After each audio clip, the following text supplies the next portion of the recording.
विविध भारती पुणे ठळक बातम्या.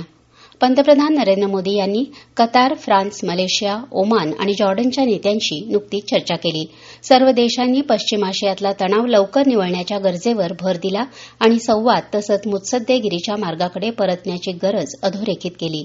होर्मुझ सामुद्रधुनीतील मुक्त जलवाहतूक आणि ऊर्जा पायाभूत सुविधांच्या सुरक्षिततेसाठी भारतानं आपला खंबीर पाठिंबा दर्शवला आहे. जागतिक चिमणी दिन दरवर्षी 20 मार्च रोजी साजरा केला जातो. चिमण्यांच्या घटत चाललेल्या संख्येबद्दल जागरूकता निर्माण करणे आणि त्यांच्या संवर्धनासाठी प्रयत्न करणे हा या दिवसाचा मुख्य उद्देश आहे.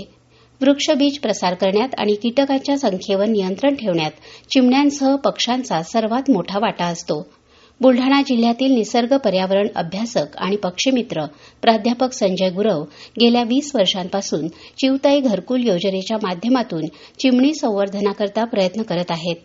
त्यांनी लाकडी चिमणी घरट्यांची निर्मिती केली असून महाराष्ट्रासह इतर 7 ते 8 राज्यांमध्ये या घरट्यांचं वितरण करण्यात येतं. शाळांमधील शिक्षणाची गुणवत्ता वाढवण्यासाठी पुणे जिल्हा परिषद पुढील आर्थिक वर्षात ग्लोबल गुरुजी योजना राबवणार आहे. या अंतर्गत पुणे जिल्ह्यातील 50 उत्कृष्ट शिक्षकांची निवड करून त्यांना आंतरराष्ट्रीय शिक्षण पद्धतीचा अभ्यास करण्यासाठी परदेशात पाठवलं जाणार आहे.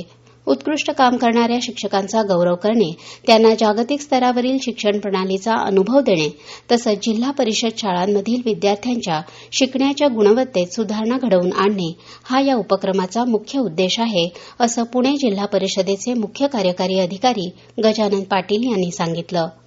पुण्यामध्ये ITF $25,000 पुरुष गटाची आंतरराष्ट्रीय टेनिस स्पर्धा सुरू आहे.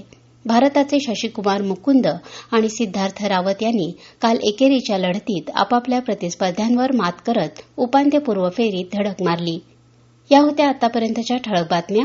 यानंतरच्या ठळक बातम्या सकाळी 11:58 वाजून